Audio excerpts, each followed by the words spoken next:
Lonjakan kasus COVID-19 terus meningkat di ibu kota. Keterisian pasien di RSD Wisma Atlet kini telah mencapai lebih dari 75%. Ya, sementara sepekan terakhir kasus COVID-19 secara nasional meningkat 38% dengan jumlah kematian kian tinggi. Assalamualaikum warahmatullahi wabarakatuh. Hai healthy people, perkenalkan kami kelompok 32 KKN IPE AIK yang beranggotakan dari kolaborasi 4 program studi ilmu kesehatan Fakultas Ilmu Kesehatan Universitas Muhammadiyah Surakarta. Melalui video ini kami akan berbagi informasi mengenai COVID-19.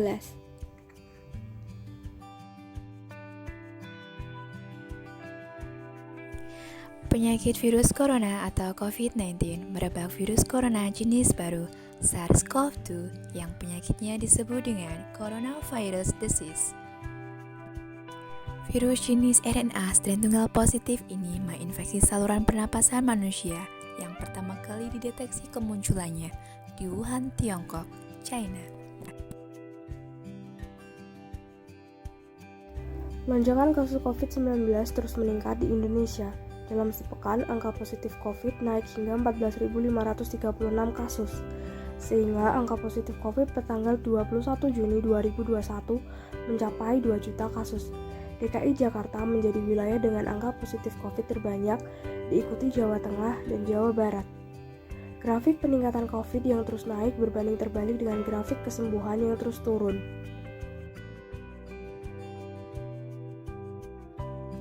Tanda dan gejala COVID-19. Gejala klinis yang utama adalah adanya demam dengan suhu di atas 30 derajat Celcius, batuk dan kesulitan bernafas. Dapat disertai dengan sesak nafas yang berat, fatigue, mialgia, dan gejala gastrointestinal seperti diare, dan ada gejala saluran nafas yang lain. Setengah dari pasien COVID akan timbul sesak dalam waktu 1 minggu.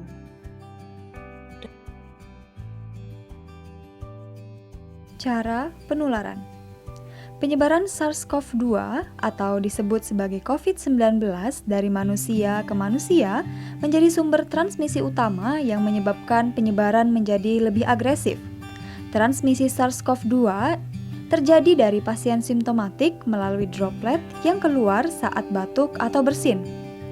Hasil penelitian menunjukkan bahwa virus ini dapat viabel pada aerosol selama setidaknya 3 jam.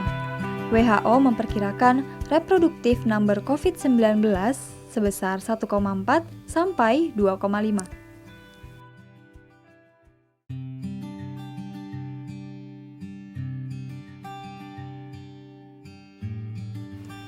Bagaimana cara pencegahan COVID-19? Pencegahan yang pertama yaitu menerapkan 5M. Memakai masker. Pastikan masker yang digunakan dapat menutupi mulut, dagu, dan hidung secara menyeluruh.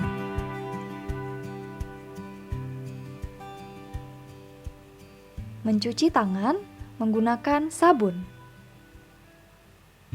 Gosok telapak tangan secara bersamaan. Gosok sela-sela jari tangan dan bagian belakang tangan. Gosok kuku dan juga jempol. Bersihkan telapak tangan dengan menggunakan kuku. Kemudian cuci dengan air mengalir.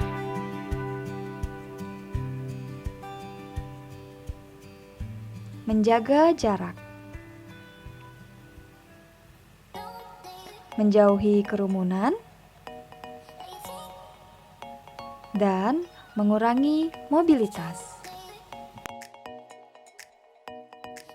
Tindakan pencegahan COVID-19 yang selanjutnya adalah atur pola makan, yaitu makanlah 3 kali dalam sehari diikuti dengan 2-3 kali selingan, serta ikuti anjuran pemerintah yaitu mengenai isi piring itu. Lalu jangan lupa minum air putih minimal 8 gelas dalam sehari, dan jangan lupa untuk menjaga selalu kebersihan makanan yang ingin dimakan.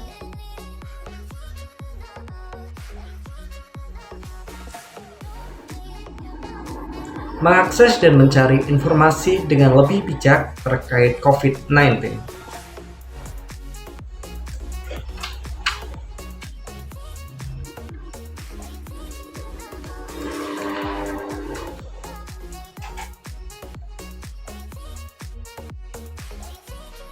Menghubungi tenaga profesional.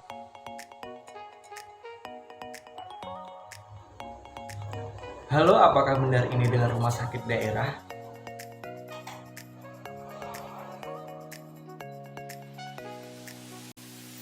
Tetap berbagi, bersyukur, dan berdoa.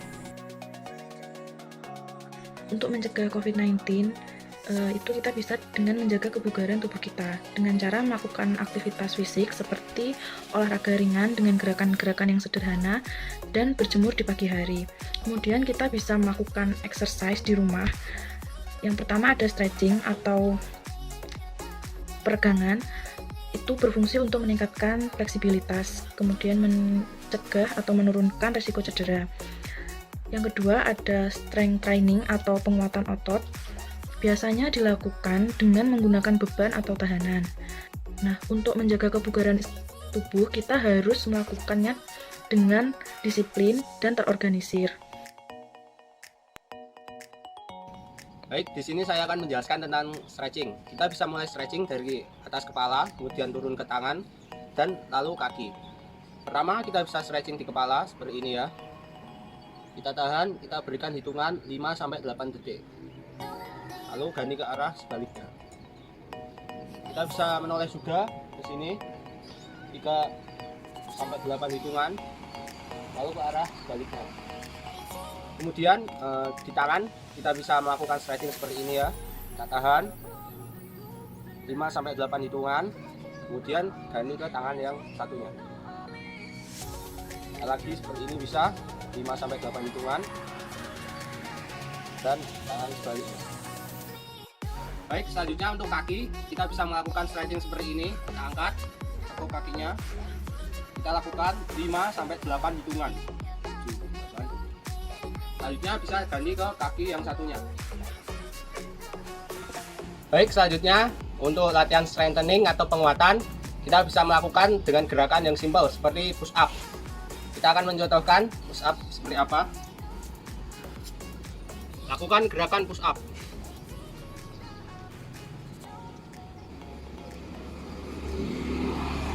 Lakukan 10-15 kali gerakan push up dan ulangi dalam 3 set atau 3 pengulangan.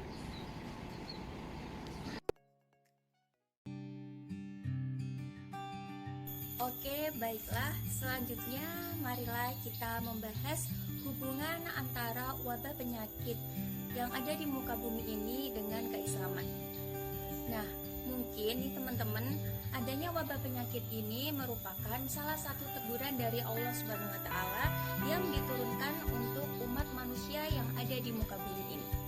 Nah, hal tersebut juga telah disinggung di dalam salah satu hadis riwayat Bukhari yang berbunyi, "Idza sami'tum bitawuni bi ardi fala tadkhuluha wa idza waqa'a bi ardi wa antum biha fala takhruju minha." Yang artinya, apabila kamu mendengar ada wabah penyakit di suatu wilayah tertentu, maka janganlah kamu memasuki wilayah tersebut. Namun apabila ada suatu wabah penyakit di tempat kamu berada, maka janganlah kamu keluar dari tempat tersebut. Hadis riwayat Bukhari. Oke, mungkin itu saja yang dapat kami sampaikan. Semoga ilmu yang kami sampaikan tadi menjadi bermanfaat dan menjadi amal jariah bagi kita semuanya. Jangan lupa like and subscribe our social media KKN IPA 32 FIK UNS. Nah, kita sebagai generasi muda, marilah kita saling bersama-sama untuk menebar kebaikan. Nun wal qalami wa ma yasturun fastabiqul khairat. Wassalamualaikum warahmatullahi wabarakatuh.